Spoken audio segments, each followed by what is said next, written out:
Today I'm going to show you how to make the best and crispiest roasted potatoes. They are roasted in lots of duck fat and have a little garlic and rosemary sprinkled over the top that makes them pure potato perfection. It is such a simple recipe to make, but there are a few crispy potato rules that you do need to follow. So while the ingredients are minimal, the rules are at their maximum because there are some that just cannot be broken. Today we are using the all-purpose potato, which is a Sebago potato. It's great for mashing, roasting, for basically all of your potato needs. And we're just gonna give it a bit of a peel and cut them up before we boil them. Just gonna get the skin off. You can leave the skin on when you're roasting these potatoes, yet I personally prefer no skin on my roasted potatoes. Okay, we've peeled our potatoes and now I'm just going to cut them up, and I like to cut my potatoes into quite chunky pieces when I'm doing these roasted potatoes, but you can cut them up a little smaller if you like. So we're just going to halve it, and then these are quite big, so I would quarter them, but I think I'm going to cut that into thirds, just so we get pieces that are like that big. And see these edges on the potato? This is what's going to create those crispy parts. So when they're cooking, these edges are going to get nice and crispy and golden. So the more of the edges, the better. So I'm just going to toss them into a bowl. Okay. All right. We've got our chopped up potatoes, and now I'm just going to give them a rinse under cold water because I want to remove a bit of the starch that's within those potatoes.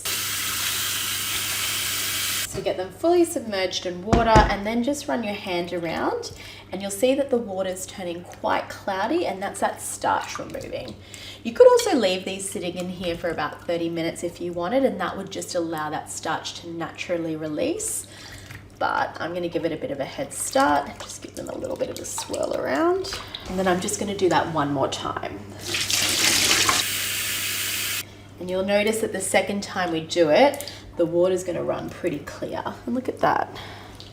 Beautiful. All right, so we're going to drain that.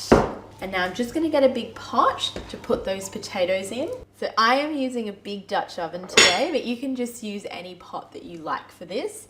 I'm going to toss these in here, and then I'm going to fully submerge them with cold water. All right, that's looking good.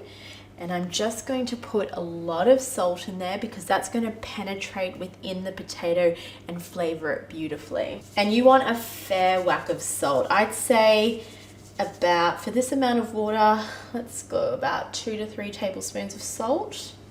It needs to be a lot because we want it to get into those potatoes and flavor them. And here's where you can get a little bit more creative with flavoring the potatoes in this first cooking step. You can put rosemary, thyme, any herbs that you like, but I'm just going to put a few little garlic cloves because obviously I love the garlic flavor, and that's just going to beautifully flavor the potatoes as well. These are quite small, but I'd say roughly use about 4 big ones or 6 of these little ones, and just smash them open with the back of your knife so the clove is exposed, because that's where the flavor is.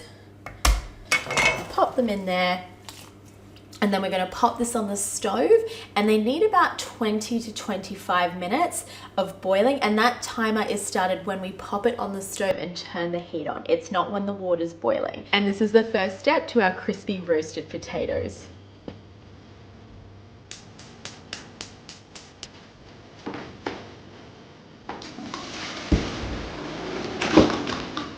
Those potatoes have been boiling for about 20-25 minutes, just until they're fork tender. So you'll see that my fork can go into them quite nicely without putting too much pressure into it. And you'll see as well that these potatoes have got the roughed up edges, and that's creating more surface area for more crispiness. So when your potatoes are starting to look a little bit like fluffy on the edges, or they've got these little crinkled edges starting to happen, that is exactly what we're looking for. And we can assist with creating that surface area. So you can just get a spoon, give them a little bit of a toss, and you'll see that I'm starting to get more of that fluffiness happening on the edges of the potato.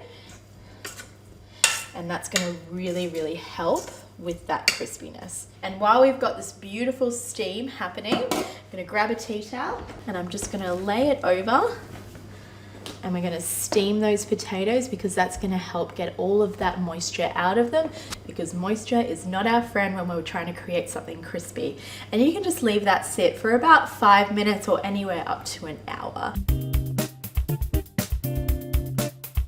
I've had my potatoes steam drying and I've left them for a little longer than I usually would, around 2 hours this time. But look, that is always a benefit because you'll see that they're nice and dry. They've got those beautiful rough edges and they're just gonna crisp up absolutely perfectly. So another little potato rule that you must follow is to cook your potatoes in lots of fat.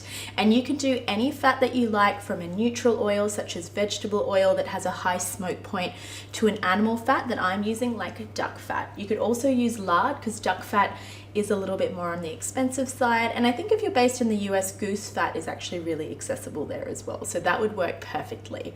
I do like to add just a little drizzle of olive oil because I can't make a recipe without it. And I like to have that flavor throughout my potatoes. But I'm just gonna get a deep dish roasting pan, exactly like this one. I'm gonna put the duck fat in there. And a little trick is to pop this in the oven and to get it piping hot, so when we throw the potatoes into the fat, they're going to sizzle away and just start off that crispy process. So just a small little drizzle of olive oil, and I'm going to put it in the oven for about 5 to 10 minutes at 220 degrees Celsius, and that's going to come out really hot.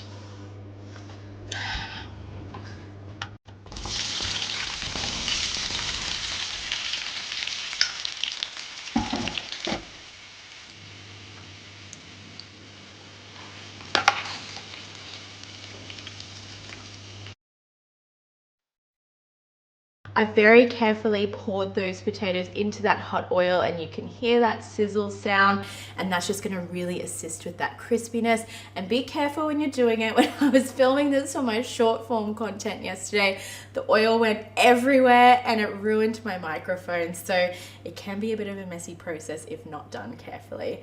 Now I'm just going to pop these back in the oven, and they're going to go in for about 40 to 45 minutes, or just until they're really crispy and golden on the outside.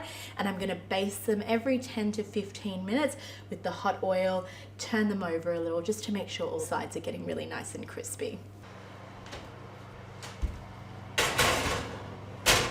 Because every great potato needs a great dipping sauce to go with it, I'm going to show you how to make my garlic mayonnaise. And that's my garlic confit mayonnaise, which is just so easy to whip together. Making mayo from scratch is actually incredibly easy, and a lot of people don't know that. It's so much better than buying it from the store. It's cheaper, it doesn't have any nasties in it, and it always tastes a little bit better, especially when you're using garlic confit. So really all you need to make it is a jar and an immersion or stick blender. You could whip it by hand, but you will need a lot of arm muscle to do that, and this is just the quick and easy way to do it. So to get started, I've got these beautiful garlic confit cloves. They're from a big batch that I made earlier in the week, so I'm just going to throw those in. I'm going to use a mix of a neutral oil and an olive oil. You could also use the garlic confit infused olive oil that it was cooked in to go into this. But by mixing a neutral oil with an olive oil, it's not going to have as strong as a taste as that olive oil would give it. This is giving it more of a mild and neutral taste. So I'm going to do about 3/4 cup neutral oil. And then just 1/4 cup olive oil. If we can get there. And then just to give it a little extra flavor, I'm going to do some sea salt. Squeeze of lemon. Oh, and I forgot, I actually put mustard in this as well. Let me just grab that out of the fridge. Just a teaspoon of Dijon mustard. And then an egg. So do not freak out when I put an egg in it. People always freak out that mayonnaise has raw egg, but that is just how it is made. I did not invent the mayonnaise recipe. I wish I could take credit for it, but I can't. But every mayonnaise you buy from the store, unless specified otherwise, has a raw egg in it. Just make sure they're pasteurized and they're fresh if you are scared of you cooking with raw eggs. Oh my God. I did not mean to put that on the bench. I think I'll just pop it in.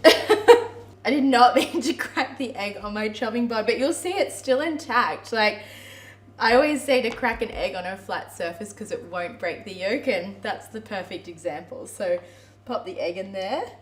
And now we are going to blend it together. So we're going to emulsify everything. And emulsifying something just means mixing two elements that don't usually like to blend together. So by doing that, we put our stick blender in and we do not move it until we start to see that emulsification begin. And then when that does start to emulsify, slowly move your stick blender up and down, because that's going to slowly bring in more oil into the blender, and that's just going to have a beautiful emulsification occur and leave you with a smooth and silky mayo. And look at how easy it was to make homemade mayo. That literally took me 30 to 60 seconds to whip together. It's so delicious. You can really taste that garlic confit in there. It's just got this beautiful, smooth, garlicky flavor. It's thick, it's beautifully emulsified, and that is going to be a great dipping sauce to go with our potatoes. And if you're not going to use it all up in the same day, it can be stored in the fridge in a glass sterilized jar for up to a week, I'd say 5 to 7 days.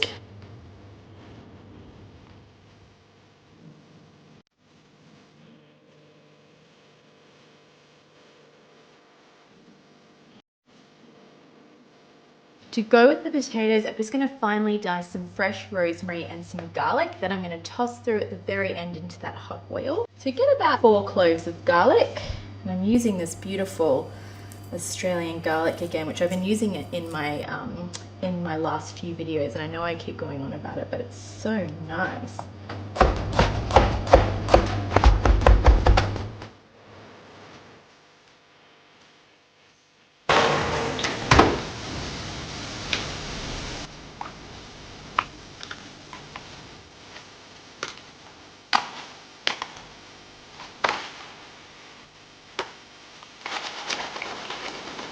I've pulled them out of the oven. They were in there for 45 minutes at 200, 220 degrees Celsius. I did turn them down a little bit at the end because they were getting quite brown, but just listen to how crispy they are. Oh, so nice and crispy and golden. And then I just tossed through that finely chopped garlic and rosemary at the end and allowed that hot oil to just slightly cook it, just making it beautifully fragrant. And I'm scooping them out with a slotted spoon just to lose a lot of that oil. I don't want to bring it over to the bowl.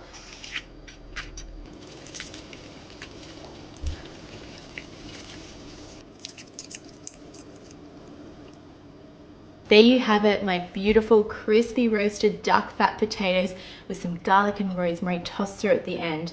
They are crispy, potatoey perfection, and they are perfect when dipped in this garlic mayo, which I'm going to do right now because these are irresistible.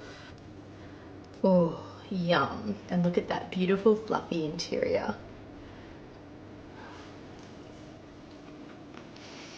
That is so yummy. And these would go perfect with anything. A roast lamb, some steak, some chicken, some roasted veggies. They are just the perfect side to any meal. If you liked this video, please like, subscribe, and watch for more. And if you made it at home, please let me know in the comments. I love hearing about everything that you make of mine. Thanks for watching, and I'll catch you next time.